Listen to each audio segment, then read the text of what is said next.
Okay, we're going to go ahead and try a new trick I've never tried before that I heard about from another mechanic like a week ago in a random conversation, and turns out it's going to be applicable here. This head tube is slightly ovalized.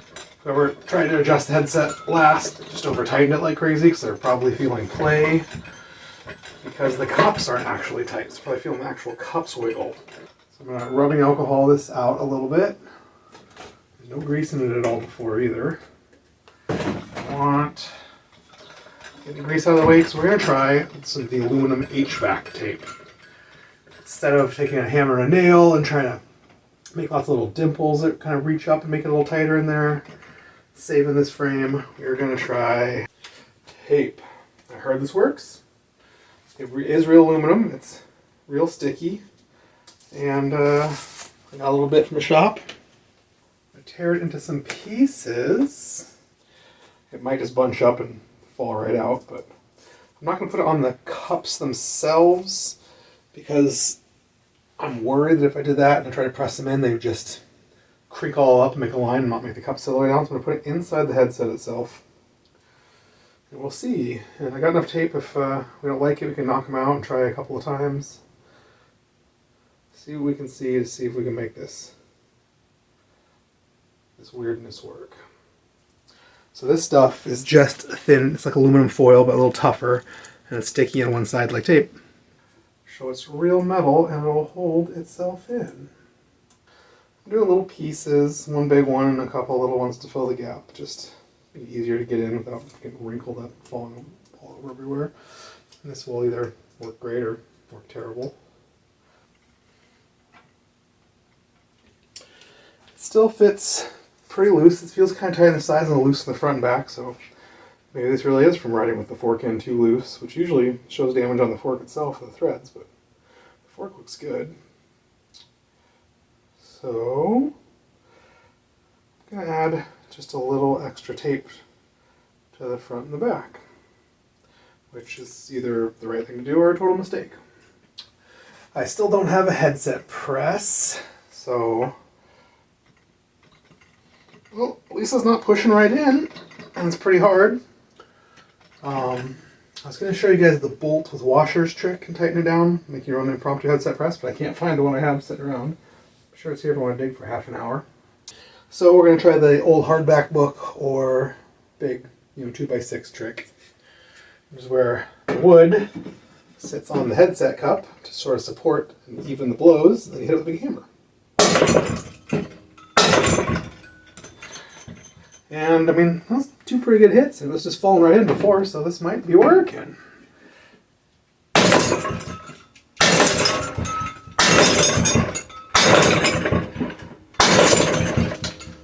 It's going in pretty hard.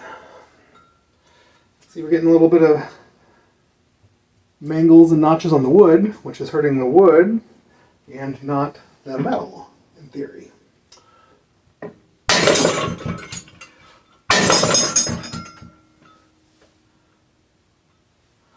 Making sure there's no gaps of daylight, making sure it looks good all the way around. One more for good luck. I'm going to look in, and it looks like it pushed the tape down a little bit in one spot, nowhere else at all, but the tape's still, all up in its business. This tape trick seems to be working. Flip the bike upside down. It's going to do the bottom a little easier, especially the hammer. I very gently clamped it in this stand, which, like I said before, is a little more special and easy. I was going to buddy to hold it or do it outside in the grass or something. Couldn't really get it all the way upside down in here. I have all sorts of problems. I'm making sure the tape doesn't come up and poke out of the headset. I don't want it to interfere with the headset sitting totally flush and seating correctly. Metal tape. Do the same thing I did on the top one. I'm just going to a little extra in the front and the back since it seemed kind of tight. It seemed like it rock a little bit. So 1 layer on the sides where it's tight, 2 layers on the sides where it's loose. Seemed to work great. Old crappy steel cups that probably won't get damaged from this and seem totally fine. Probably wouldn't do this with Dura Ace cups or something light and alloy. Probably wouldn't do this with Chris King cups or something expensive and easily damaged. But also I probably would, because I'm that way. Wood to make some even pressure.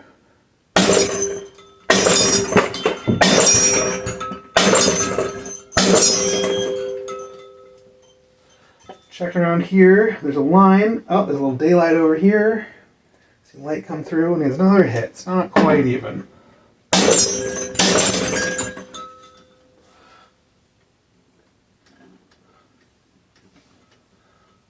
No daylight, all the way around, probably not mangled. Yay, old wooden block method. Headset is, for all intents and purposes, in. This is the part where the build starts feeling like a build again. Headset cups in, frame spaced, wheels are done. Just got to overhaul this headset. The last of the grime off of here. This is just sometimes they're sealed, that just means they have some little dust muck protectors. This is a hard plastic ring, sometimes it's rubber rings. Not a big fan of unsealed headsets. It's sort of for race bikes or track bikes, things that don't get ridden in the rain or outside, things that get overhauled all the time. Some seals are nice, man. If you put them on the right way, don't put them on upside down or backwards, or let them hang out a little bit when you try and tighten it all up and get them all pinched and broken. So be careful with your seals. First thing I like to do is shoot a little grease. The bearing cups. You too, buddy. A little on the fork crown where the bearing's gonna sit.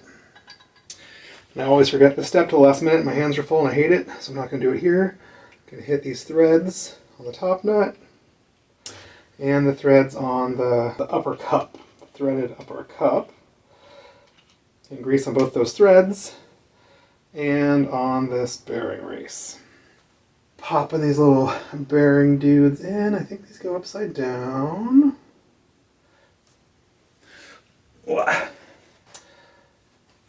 So the bearings have like a spaceshipy looking side on the top and then a pretty bearingy side at the bottom. Bearings usually go on the race.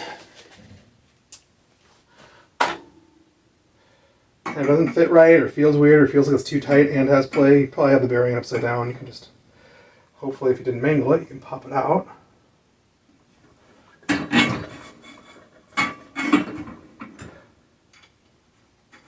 could shoot more grease on these bearings and roll it in there and do all that, and that's probably a good idea. It also has greased both the cups, and it's probably plenty. Too much is always way better than too little. Too much will just squeeze out the sides. It's ugly, it's stupid, you have to make a mess and clean it. Bike mechanics don't like doing that, they'd rather do too little. But then too little can cause real problems. You can just hold this top nut and spin the fork. It's more pro and fun, or you can turn the nut.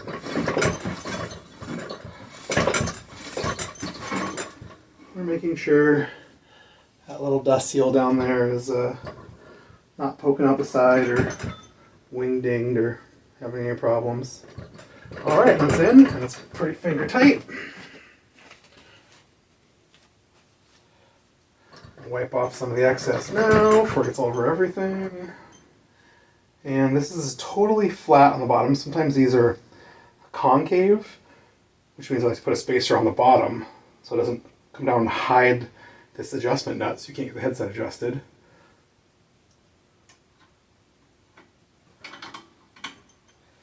And even though there's room, I know I want another spacer. I know it came with another locking spacer. I don't like to use two. One is more than enough. There are almost never enough threads on those things anyways, so I'm going to get a regular non-lock-toothed spacer. This is my Pt2 Wheels Manufacturing 1-inch headset spacers. I don't think they make this anymore. You can't get them anymore. Ooh, I might do a black one for fun. You can just start saving all the old ones off all the old builds you have, and any bikes you tear down and part out, and that might solve all your problems. You can really collect them, but I go through them so much, especially 1-inch ones, especially building new bikes. I bought a kit. This is actually 2 kits, plus some random spacers, plus part of another kit. I thought I had a used kit around here somewhere too. No, it might be just right. If you don't have enough spacers in, this top nut bottoms out on the fork steerer and not on the headset itself. So no matter what you do, the headset will never stay tight. It'll always come loose because it feels tight, because it's not tight, because it can't be tight. But if you have too many spacers, you're not got enough threads under this lock nut, and you might strip something or round it out. It's like, oh. Or I'm just anal and crazy, which is probably the most likely. Again, I'm using a big thick wrench because I want to have as much wrench touching as much of this flats as possible. Okay, that tightened down. Okay. There's no way to tell if this is tight enough or loose enough until you have the whole bike together on the ground. You can grab the brake lever. I turn the fork sideways so I don't feel the hub play or the brakes rock back and forth. The pads like flex on it sideways. I can rock it back and forth and feel nothing but this headset bearing. I'm holding the brake real tight, and then you can see if this headset's adjusted correctly. Right now it feels pretty smooth, but not loose at all. Might be totally fine, but I'll always double check on the ground. But hey, now let's get the other bike. It's ready to start building. I want to start shooting some grease inside this steerer. This frame only measures like about a 53 to 56 top tube. So I got a long top tube with fat tires and fenders and room. This bike would actually be pretty awesome with cruiser bars. Which is what I want to do to everything except for this wood bike. I did get a nice Nitto uprighty stem. It says Nitto. It's got a cool anodizing finish on it. I got these VO rando bars. This would be kind of a nice uprighty. I mean, like, people probably prefer a Technomic more, but this will be cool. I do also have just a regular little Nitto stem, but you know, it's not very high, and it's a little longer. Quite a bit longer, actually. This top tube's already so long. I'm gonna go with this high one. It'll be touring and cool. Now, if you don't know, those Nitto rando bars are 26.0. A lot of old road bars are 26.0. A lot of stuff's 25.4. So if you don't have really accurate calipers, which I don't, there's a couple ways you can tell.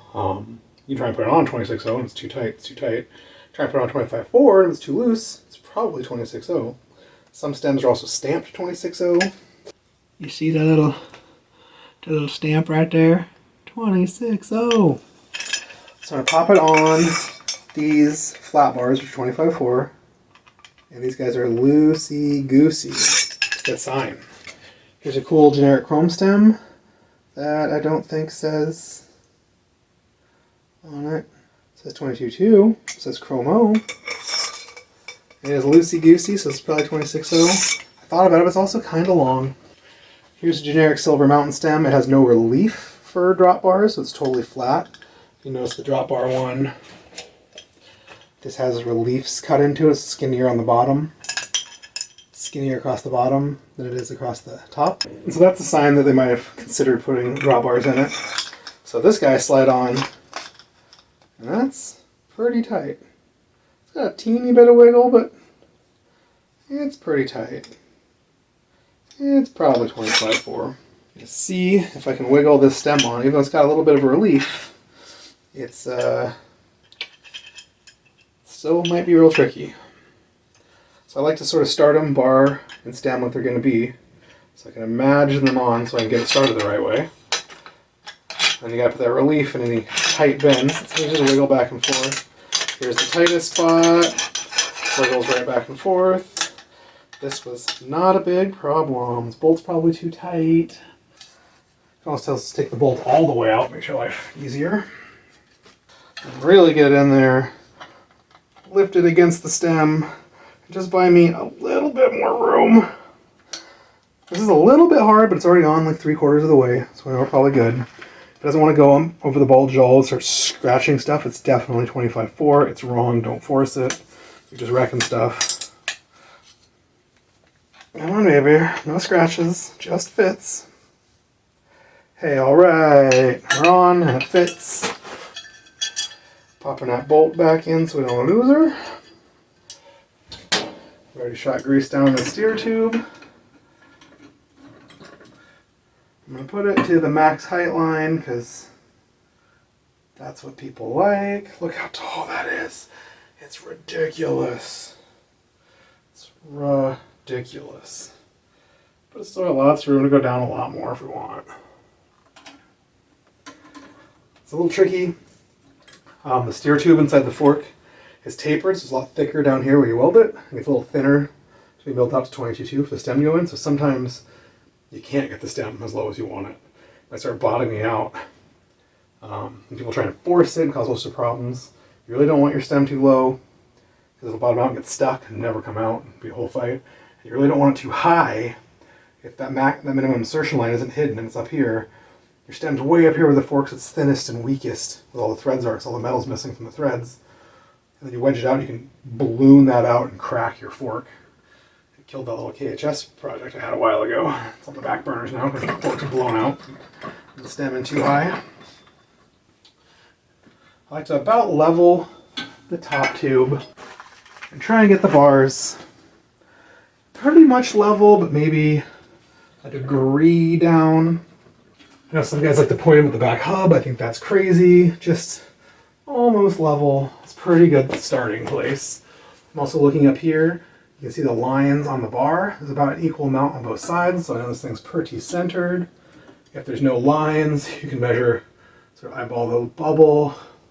If that doesn't work, you can put a measuring tape on the outside of the bar and measure up to where the stem starts and do it on both sides. So there are tricks you can get things centered. Dope. This is a basically brand new Originate 122 sealed cartridge bottom bracket. It came to me on a different set of cranks. They're the same cranks I'm going to use on here. It's like brand new, man. I'm going to use it. I like to start the non-drive cup. Make sure it goes in real nice and easy. These cups are easy to cross thread. They're so light and the fine threads are so fine. So don't force it. If it doesn't feel great by hand for 5 or 10 or 15 threads, you can just stop and bring it back out. If it's only a little tight, you can sort of wiggle it and go, yeah, so just a little something, something, grabbing it. So this is in 5 or 10 threads. That is in straight. This is the hardest one. This guy's heavy, so it's also a little bit of a trick. So I'm going to put it through, and I'm going to sort of hold it the other side of the spindle with my other finger, to kind of keep it from hanging down or being weird. Get down on the other side so you can watch the spindle in the hole on the bottom bracket, make sure it's not all crooked and wonky. There's not nearly enough grease in here. So it's righty-loosey on the drive side on English threaded bikes. Not liking it. Come on, man. Problem child. I am gonna not really force it, but just touch it with the tool and make sure it's not just some tight spot.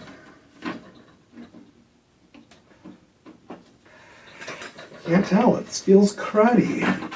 These threads are pretty dry. I just pulled out a little ring of dried something. It's probably Loctite, so maybe it's just because they're so full of crap.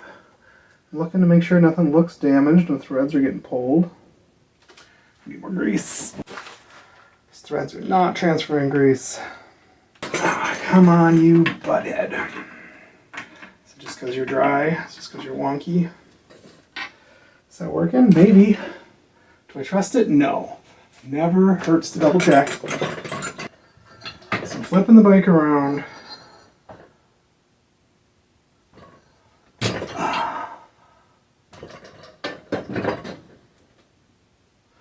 Because I want to see if the square taper looks square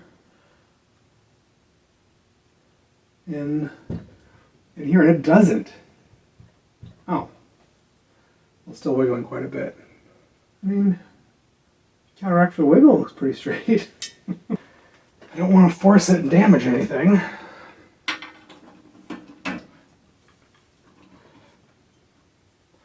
Maybe I should just put a Shimano bottom bracket in here, you know? Save this for something else. Because this feels pretty tight and it's moving, but this is a big old wrench. Oh, it's because I'm going the wrong way.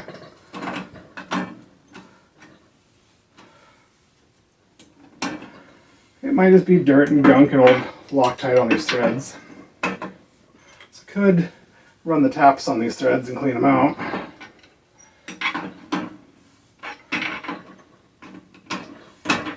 Most people don't have taps, but you can use old steel cups off an old bottom bracket. They're much tougher threads. This is like a fine aluminum. The old steel cups will go through and kind of act like a chaser. Clean some stuff out. Look at these really closely, make sure there's no metal, no little metal splinters. These still don't look damaged at all. Everything looks fine. I'm being a wuss. Let's put this thing in and see what happens. And you could also clean those bottom bracket threads with just degreaser and a wire brush. Sometimes we'll take a fine screwdriver or like a pick and run them through those threads to get any goop out of there. It's dried in old grease or Loctite or whatevs. This bottom bracket and this tool are barely getting along. Oh, it's so annoying. Alright, here's one. I don't have this all the way cinched down, but pretty close. Still want to make sure the other side goes in nice and easies. If it doesn't go in easy, it might tell us something. So it's super simple. This one was crooked, it'd make this one go in real hard. More grease, more grease. Yes, I usually just grease the crap out of the cups, but I really didn't this time, so I could not drop them a million times. Not fight it unless they feel weird, they're different. I'm trying not to have the tool slip out. That's how you strip the teeth on the bottom bracket. It's a bit of a grump. I don't want that one in all the way tight because I want this side all the way tight. You don't want to come loose way writing. You want it tight, tight, tight. If that one's in too far, it could stop this one from getting tight enough and really seating down. This is a big old wrench. It's ridiculous. It's a lot of torque.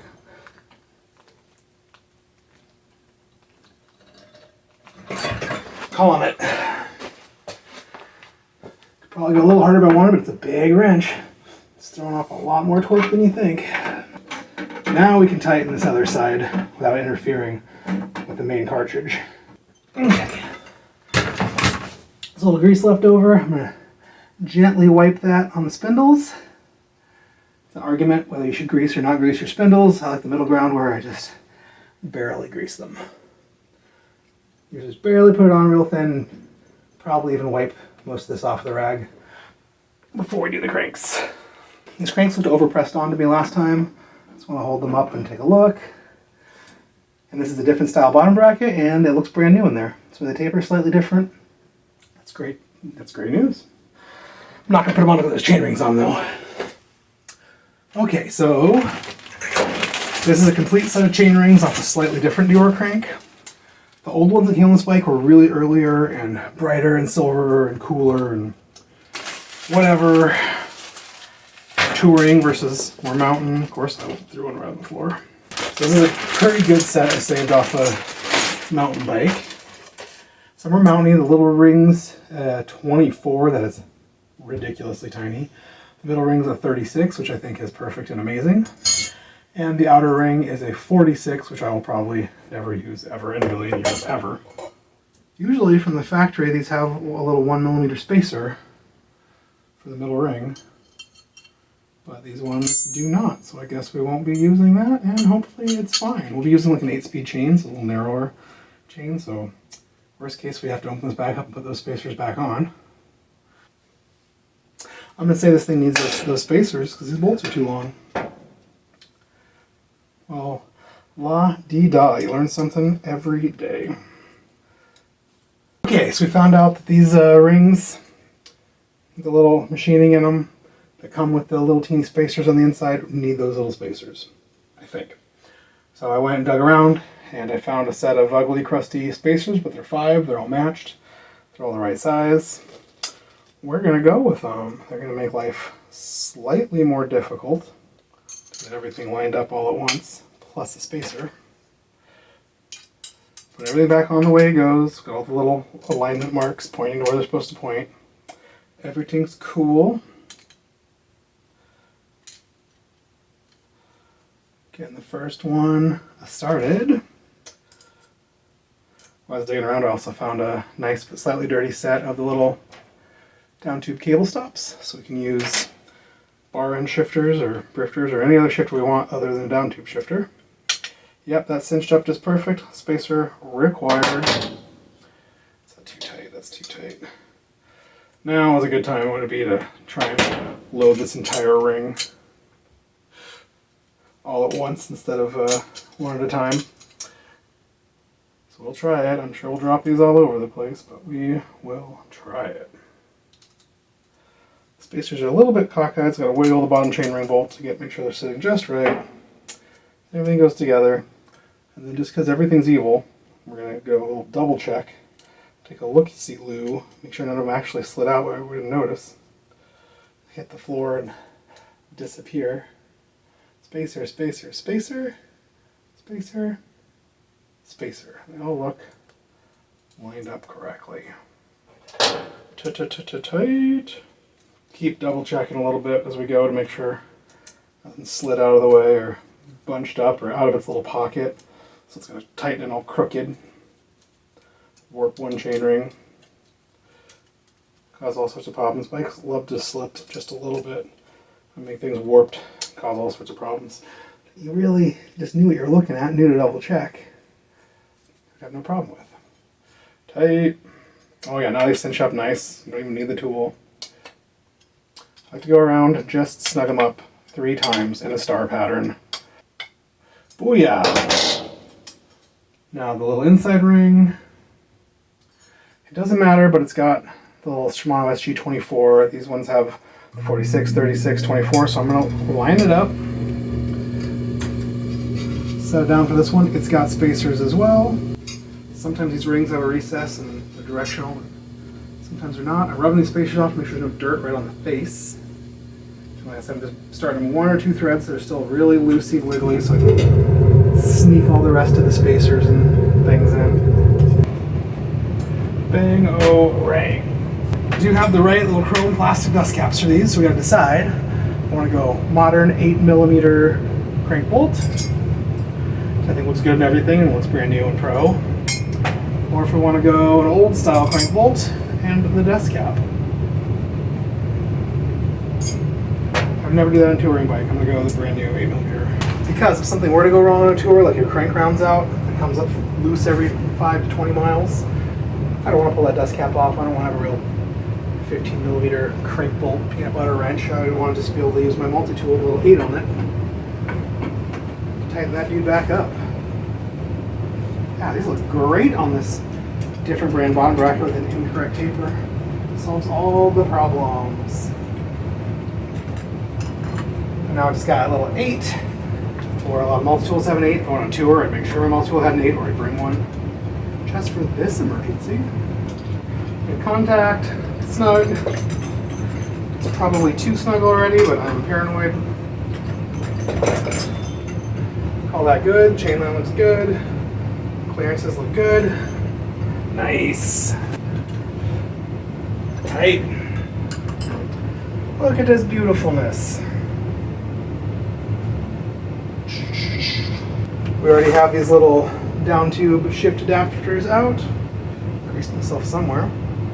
Just gonna wipe them down a little bit. A lot of mechanics, they don't like these because they get stuck and freeze, and they only get stuck and freeze if you tighten them all the way down.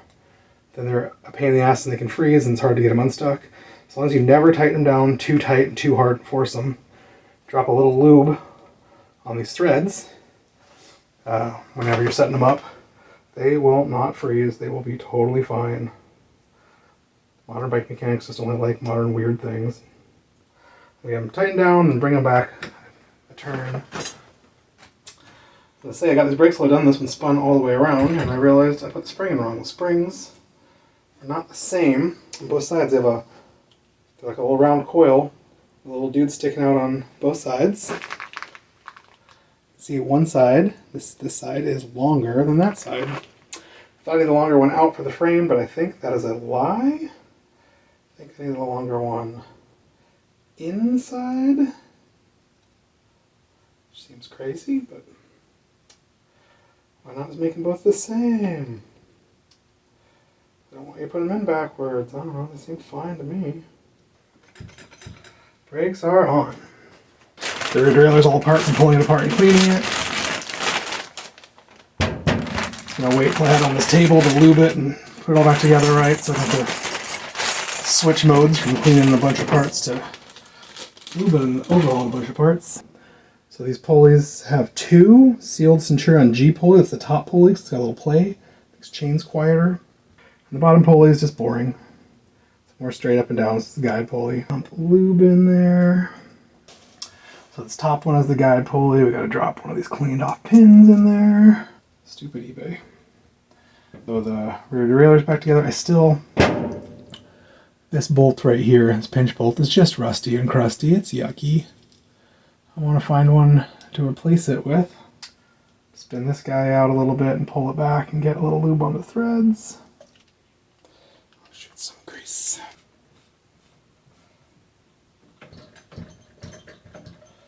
Beautiful.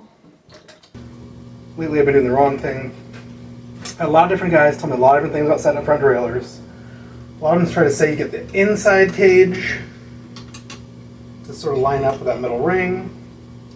And they fight and fight and fight. Getting it, about 2-3 millimeters above this chain ring, so a little gap. And really usually get the outside cage to kind of line up, which is way easier to see and do. Makes things shift perfectly, even if it's the wrong way, I don't know. So I'm watching the top of the chain rings as I swing this face out. And it looks pretty even. I think it's in a good spot. We'll tighten her down. We'll give it a shot. Worst case, we adjust it later. Your life's not depending on this. It doesn't have to be insanely tight. Don't damage that tube. I'm getting it way less tight than I want it. Crossing my fingers. So these brake levers are some generic Shimano SLR vintage brake levers. Just says Shimano. One SLR sticker. Right and left, arrow. But no logos, no nothing, and they're in really good original shape. I think it'll be kind of cool on this bike to kind of go with all this Dior stuff. This bike originally came to me with no brake levers, or really bad ones on a really long Italian stem. It's going to be real goofy.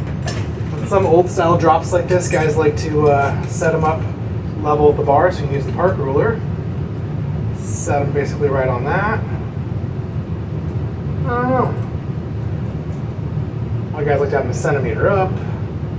There's different rules for different guys and different handlebars. This is a nice flat, a little bit of a dent. That's where I like it. A lot of people like this stuff to be right up. It's impossible to use from the drops. It's a crazy angle for your hands.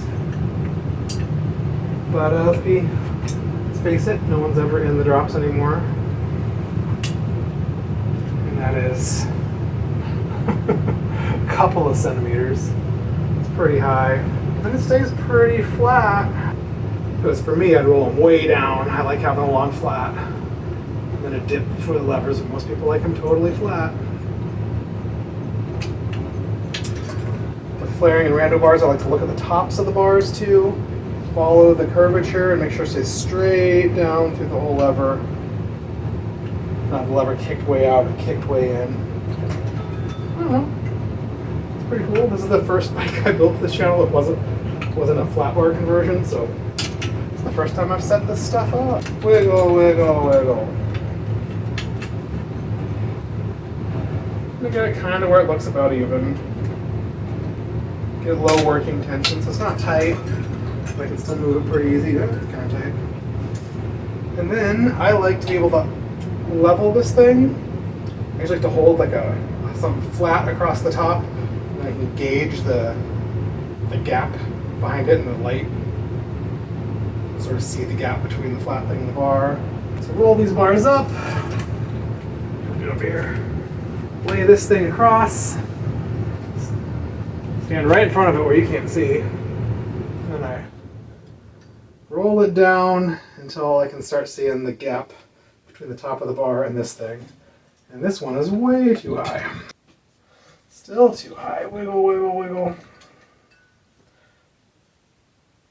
Now it's a little too low. Wiggle it back up just a hair. Pretty dang close.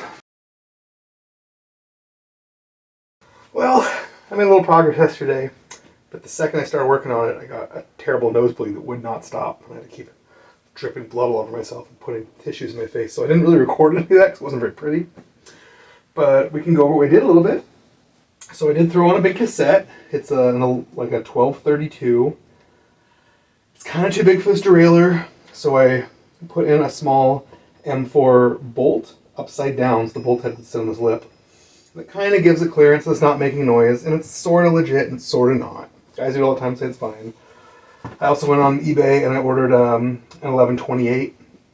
This has the mountain gears. It's 48, 36, 24.